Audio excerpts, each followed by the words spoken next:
Hello everyone, তোমরা সবাই কেমন আছো? সবাই ভালো আছে। মূলত পেঁপে অনেকেই খেতে চাও না, তো যারা যারা পেঁপে খেতে পারো না এবং খেতে চাও না তারা অবশ্যই এইভাবে একটু রান্না করে খেও। পেঁপেটার প্রসেসটা তোমরা সবাই দেখে নিয়েছো। তো দেখো, ফোড়নে দিয়েছি জিরে, তারপরে কাঁচা লঙ্কা দিয়েছি, দিয়ে পেঁপেটাকে দিয়ে জাস্ট লবণ হলুদ দিয়ে রান্না করতে হবে, তেমন কিছুই না, কিন্তু খেতে অসাধারণ লাগে।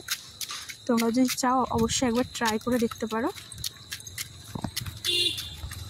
তোমরা তো সবাই দেখতেই পেলে। তো দেখো, দেখতে দেখতে রান্নাটা কত সুন্দর হয়ে যায়। তো ঢেকে দিলে আলাদাভাবে জল দেওয়ার কোনো প্রয়োজন নেই। আর দেখো আজকের ওয়েদারটা কত সুন্দর আছে, ঢেকে দিলে আপনা আপনি পেঁপে থেকে জল ছাড়া শুরু হয়ে যাবে। কিছুক্ষণের ভিতরে পেঁপেটা খুব সুন্দর হয়ে যাবে।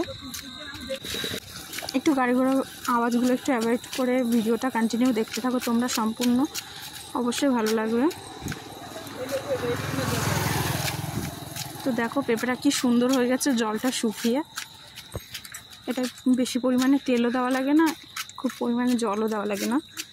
তো একটা হেলদি ব্রেকফাস্ট যেও তোমরা ভাতের সঙ্গে খেতে পারো, রুটির সঙ্গে, ভাতের সঙ্গে, তোমার যার সঙ্গে ভালো লাগে তোমরা তার সঙ্গে এটা সার্ভ করতে পারো। দেখো কি সুন্দর হয়ে গেছে দেখতে, খেতেও খুব ভালো হয়েছিল।